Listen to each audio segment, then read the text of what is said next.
You found the Live Local Marketing Podcast, where business owners share their knowledge about what's working in the market today. No fluff, just their experiences and stories from people who are making it happen. And if authentic, practical marketing resonates with you, be sure to visit livelocalwarmmarketing.com and learn to grow your business on warm marketing referrals. Now, on to the show. Welcome. Thanks for joining us today. We've got Kyle, and he's got his warm hat on. So, Kyle, how are we feeling today? Cold here in not so sunny Denver, but no, it's not so sunny Denver. That's all right. It was a weird hair day, so that's my solution for it. It's a perfect day for a podcast, dude. If it's warm, you stay inside, do the podcast. What a great way to start the day too. I love it. That's it. Thanks for having me. All right, so absolutely, let's get this rolling. He is a creator of anarchyforaday.com, which I'm excited to hear more about. He redefines anarchy as a tactical differentiation. Teaching leaders how to rethink the rules and apply them to their organizations and carve out their own blue oceans. Nearly a decade of agency experience and coaching style that's blunt, funny, practical, and ideal for you and to learn today. And I'm excited about the learning part of it. So let's hop right into it. Let's do it, Billy. All right, man. Today, talk about a time where you had a loss, but it turned out to be a win. A loss that turned out to be a win. I'll talk about the transition from essentially having the marketing agency, decade or so, and sort of shifting into what ended up being this coaching practice, Anarchy for a Day. Because the loss, as I perceived it, was a tremendous lack of success. I figured, all right, well, we have AI coming into the marketplace. And so this old school agency model where, we got folks stateside. It's a very important piece of this. It means we're a little bit pricier than, folks that are going out to, the Philippines or something like that. No shade, nothing like that. It's just a specific tactic. Yep. It wasn't the right solution in my mind anymore because there's a lot of distrust. It was too expensive. Marketing is always kind of the first to go just because people, I don't really think, trust marketers. Perhaps the industry, the tactics, I don't know what. Yeah. Same can be said for many an industry, but marketing itself is simply what I know and speak very frankly about. So that loss, I said, all right, I'm going to close the doors on this. And so for a bit, I was looking for that full-time job, marketing director, creative director, anything. And perhaps my own modesty was crippling my ability to actually render myself fully employed. So I had to get creative and figured, what if I infuse a little bit of anarchy in the way that I think about marketing? So instead of being the agency and doing, why not teach? Why not become this coach, this cool Sherpa of the marketing mountain, so to speak? Nice. So what kind of audience did you start hitting up with at the beginning? So if you made that switch, what kind of people started gravitating to you? I'm kind of curious. Well, generally speaking, open-minded folks, because anarchy is an extreme word. There have been some individuals who've suggested, well, what if, somebody really doesn't jive with that? And I said, well, then all they need to do is either listen or simply walk away. I don't really care because the narrative behind it is the important part. And if somebody can't catch on to the detail or the intention, the meaning, then I am very simply not for them. In any manner, I am an individual that is comprised of the details, and the individuals that cannot pay attention to that, I'm not for them. Not for people. Yeah, that's awesome. What anarchy is. Yeah, sorry. So let's talk about the anarchy. So part of your anarchy and your coaching, what is your favorite current marketing style, current practice? It's a great question, and I'm going to give you just a horrible answer. I don't think there is one singular practice. Here's the deal. Some of the best marketing that I'm most attracted to it's exactly what we're doing here. It's the organic stuff. It doesn't feel like it is a promotion, because organic stuff these days, gone are the days where, well, I'm not going to say gone, because there's still a lot of advertising that is straight up. This is advertising. Yeah. But the stuff that I am attracted to as a marketer, as somebody who hates marketing, wow, irony. I hate it because it's everywhere. We have to deal with it. It's interrupting our movie theater time. It's interrupting our podcast. Crazy. Everything. but it moves the world forward seemingly. So it's the organic stuff that isn't painful to digest, and it actually lets you get to know the individuals, the operators, the businesses, whoever, the entities behind the conversation, more than very simply, this is our business and this is the the product or the solution that we provide, on the more shallow side of it. So it depends very strictly on like what the application is, but the stuff that feels organic and real, that's just where I go. Yeah. So aside from the podcast, which you seem to be doing really well with, you seem to have experience, what other things are you finding good face-to-face type meetings with? Well, face-to-face in our digital realm, face-to-face is something that I struggle with these days, because unless you're doing in-person events or, so, I'm an actor on the side. So there's, premieres or, all these different events. There's networking and all that stuff. And got it. It's difficult, social media. It is that window, that opportunity, if handled correctly, to actually kind of get to know somebody. You'd think it's probably really just going to show the highlights, the best moments of X individual, but some of the best profiles are just like, this is me, this is real, these are some of the experiences that I have and am open to sharing. Based on your experiences and your marketing experience, what stuff in your business do you still handle personally? Because it seems like you have a very customized process. And what things are you handing off to a team? A quick break before we get to that next answer, because I know that answer is going to be brilliant, which is why I chose this moment to interrupt. If you love what you're seeing and you want to run your business off of warm marketing referrals, visit our website, livelocalwarmmarketing.com. It's got valuable resources, office hours, memberships, the book, an array of resources to help you get rid of cold calls, cold leads, door knocking, and run a business you can be proud of through referrals and warm marketing. Now, back to the show. I handle everything myself. There is no team. That's the Team Kyle. No, I shouldn't say that. There are still individual contractors that I will bring into the fold. Okay. Got it. They have expertise beyond what mine is. And the reason that, I would bring a contractor in, I'm rebranding right now. So not myself, but rebranding like a manufacturing consultant. So essentially I bring a web developer in. He's been designing since I was almost born.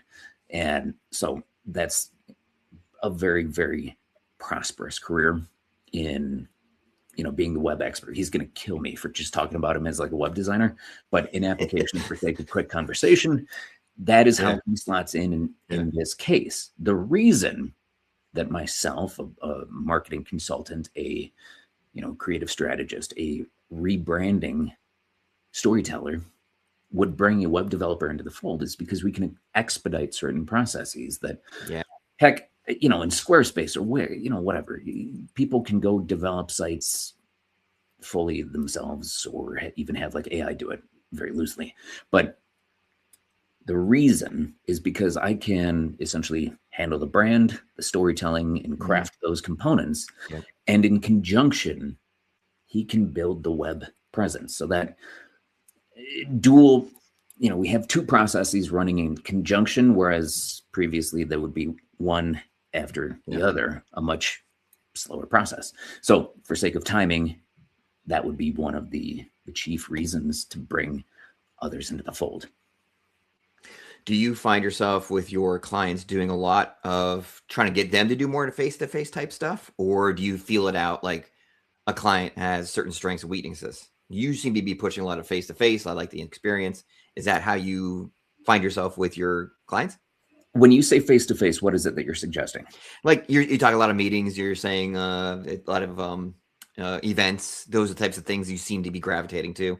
Is that kind of reflective of the advice and coaching you give your clients? It depends on the application, on the business, their product, the solution. If it works for them, then we will talk about it. We will dive in, research. Okay, what makes the most sense? How are people doing it these days? Or how are people farming it out to other things. Or how are we leveraging AI? I'm not anti-AI. AI is a tremendous tool. Yeah. How is it that we bring it into the fold? Time and place. It's a tremendous time-saving device. That is the reality for many business owners. So in-person events are not something that I'm actually standing around suggesting to most people. I think Got it. Makes in sense. some cases, it's highly applicable. For me, hosting events is not part of my business model. I had ribbon cutting, but that was very simply just an opportunity to say, hey, this is what Anarchy for a Day represents, stands for, and more or less, this is the opportunity to get that mission statement out there. But beyond that, hosting in-person events is not going to get me where I need to be, because in-person means you have a sphere where people can interact. And if you have more of a desire to be national or international in presence, events are probably not going to be the best bet. Got it. That makes sense. That explains a lot about the business model you got too. Yeah. And so hence, podcasting is probably the best for others. All right, leverage your audience, whoever they are. Fun. And weasel your way in that. So let's take the client you just mentioned in regards to the website. So when you have a client like that and you have to do the rebrand, you're very big on story. It's easy to tell. How does that conversation look? How do you sit down and go over a rebrand with a business? So are you talking about the pitch, like how I actually pitch this, or how I go about sit down with them? The practical, the practical and strategic. How do you do that with them? What are some of the things that my audience can learn about the rebrand process? It's just what you are doing right now. You are asking good questions. You're getting me talking. That's it. It's conversation. That's it. You have to know the individual on the other end of the conversation. If you are in this position where you say, all right, well, I'm good at crafting the story. I will get to know you better than you know you. And then you figure out, what is the best way of putting yourself out there based on the audience that this entity is trying to communicate with. It is literally that. Just a composite view of hopefully fruitful conversation. So if you're not good at asking questions, don't you dare try to rebrand anybody. Let them do it with AI. I'm serious. Nice. No, that makes sense. You need to be a professional question asker if you call yourself a marketer, because marketing is all about understanding the nuance of the solution as well as the market that they're talking to. If you don't know the market, I swear to God, get out of marketing right now. You are the bane of my existence. Nice. Yeah, that's the anarchy part of it coming out. It's my Chicago temper. That's it. All right, so asking great questions, in-depth follow-up questions, not just yes or no questions. That is the key. That is a big part of it. That's it. Got it. All right, so let's make I'm sure we're going to make a pivot from the storytelling, but it's going to go in collaboration with the next question. Is when I say data, how do you incorporate data with your storytelling? Because I'm sure there's got to be a relationship between the two. Oh, totally. You cannot sell, and this is one of my probably less popular but still very true beliefs, because I have a degree in graphic design. I've been around creatives my entire life, or at least professional life, college and beyond. And one critical hypothesis that I have built from my own data finding is that creatives are horrible salespeople. Yes, because we cannot sell these initiatives, we have been tremendously undervalued. So creatives, listen up.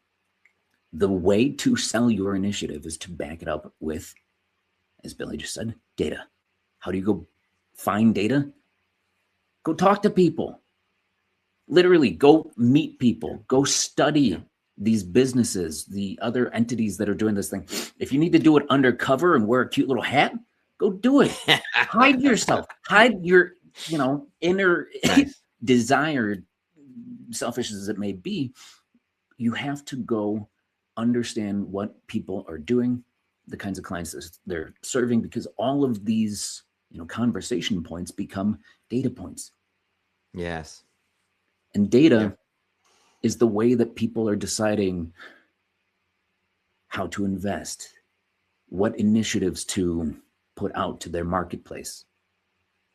If you're not leveraging data, the high ups that are literally going to write the check metaphorically. I don't know if people even know what checks are anymore. Those individuals, they like the storytelling. They do. They say they like the storytelling. The very honest answer is they probably don't give a shit about the storytelling. They need to know that the data is there so that they can back up every single decision that they make and sign off on. Yep. They want to be part of the story. They say they would like to. Yeah. Yeah. All right. So let's talk a little bit about what strategy you are done with. Like, I used to do it this way, and I used to do this and this and this, and it just doesn't work anymore. Don't do this. Stay away from it, people. That's a cool question. I say cool question because that's a challenging one. There's a lot of, I very staunchly believe that there's no like right or wrong answer. Again, it's very strictly like application based. Yeah. I mean, like the lowest hanging fruit is like print is dead. That's not true. Print still works. It depends on the application. If you're a local gym, within 2 miles of that gym, great. Go print off flyers. Tell people what you're doing, how you can change their lives. I don't know, whatever.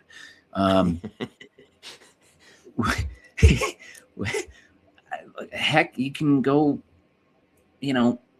strum a guitar in the subways of New York. I would not personally recommend that, but only if you wear that hat. Effective. Only that hat. Then maybe you have an opportunity there. But you better be able to run faster than an NYPD.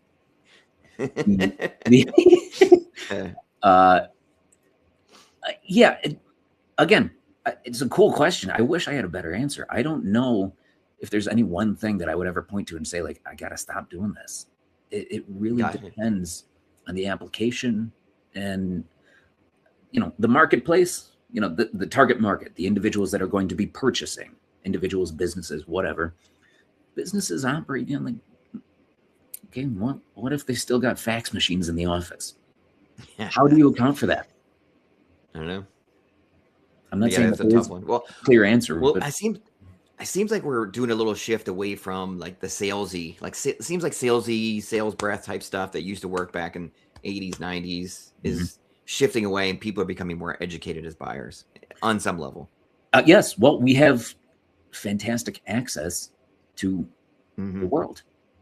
The internet, social media. We are now aware of all of these different types of businesses that previously we did not really know existed. So that's why, if I ever talk about helping these business owners find their blue ocean, it means that the biggest struggle that we have is that interconnectivity, the understanding that people are now educated buyers. Hopefully, if they're not, we can be educated very quickly. Yes. Yep, that's good. That's good. All right, so let's do another pivot here. So you're obviously, I would put you in the category of extrovert. I think you have like the outgoing personality. So let's do this. Let's talk about some of the clients you may have that are more introverted but still need to do their marketing. How do you have that conversation with them about confidence? And it can't be as easy as just like go do it, because there's some introverts that really hold it in. What do you talk to them about? Totally. Well, I'm going to spin this conversation on myself because that's the easiest one to talk about, and I don't want to put anybody else under the limelight on this one. Yeah. Here's the reality. I'm from Chicago. Now, Midwesterns are, I believe, more modest than others. Yeah. Now, modesty in today's world. Okay, I'm an actor. I'm a business owner. Now, actors and business owners, these are two separate categories. I happen to be both. Now, these are two categories that require severe immodesty for levels. That's true. You have to be able to very confidently talk about what you do. Now, I don't know if it's because of the way I was raised, quite literally just the context, locationally speaking, but, for me, when the ego is evident in, the way that somebody's talking about what they do, it is just something that I pinpoint very quickly and hate personally. I just cannot stand it. I love modest individuals because it just shows an awareness of like, self-awareness. Yep. If you're not self-aware, you are not modest. That's it at its most simple form. And people with self-awareness are fantastic in the world. We need more of them. There's, I believe, a shortage of them.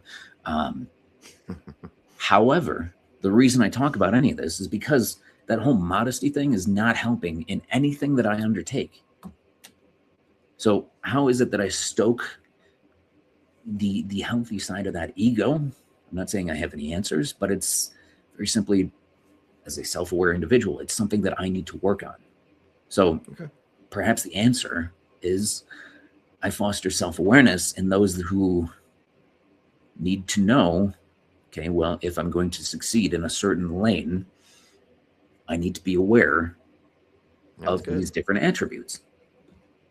No, that's good. That's an excellent answer. That was actually awesome. So that's it. That's where I'm done grilling you today. We're done picking your brain. We're gonna move on here into you're talking about your business, and then where people can get a hold of you because it's fun. The Anarchy seems very insightful and very story based.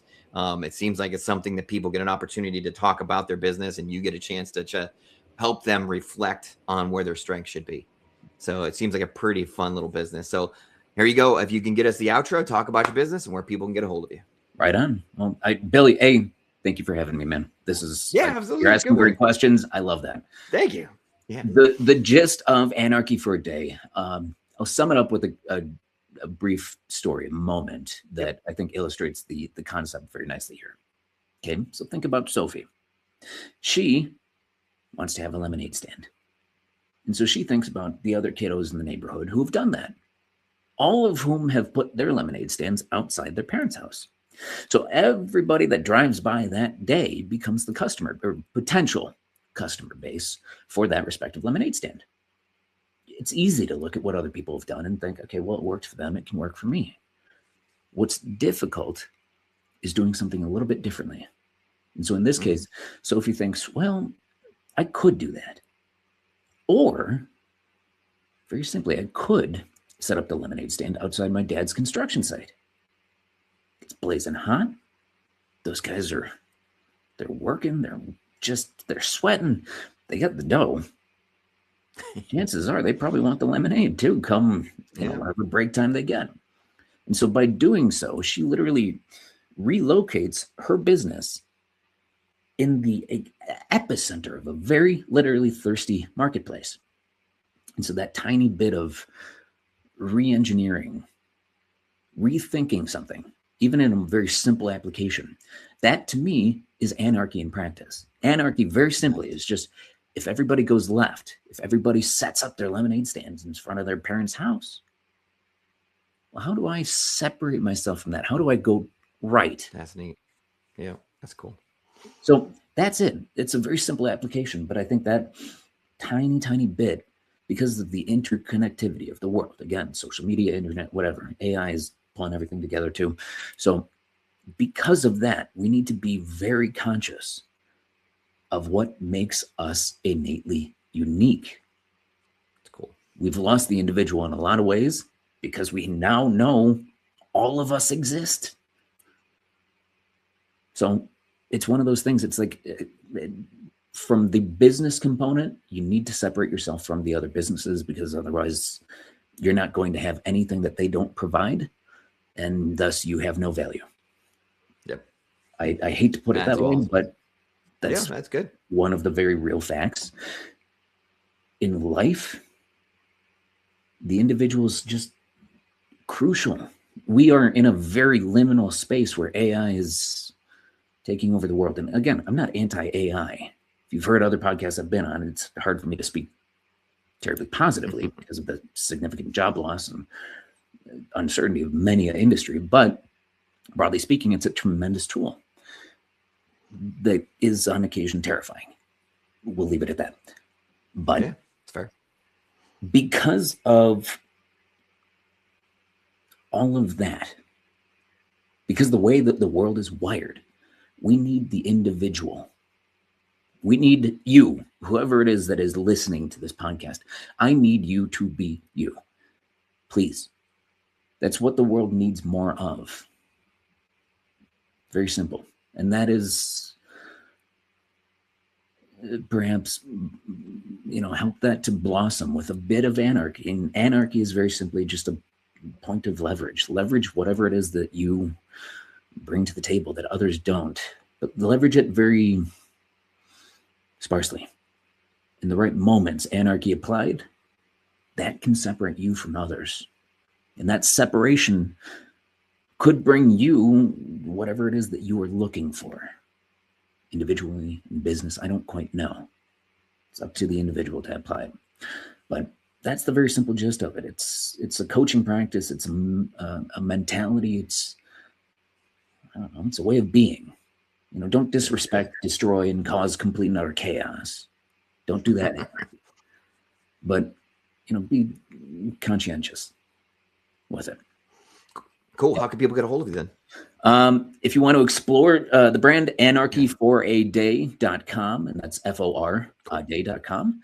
Other ways to, if you'd like to just keep in touch and follow my, you know, day and times of, it is just kylemerrick.actor, I believe, on Instagram, and simply Kyle Merrick Actor on Facebook.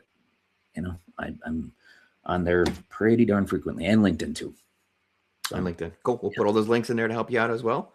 Awesome. We appreciate your time and your insights. It's very creative. And like you said, this is a great way to start our day here with the creative, the insightful, the inspiring. So I appreciate you. And thanks for being on today. Billy, man, it was a pleasure. Thank you.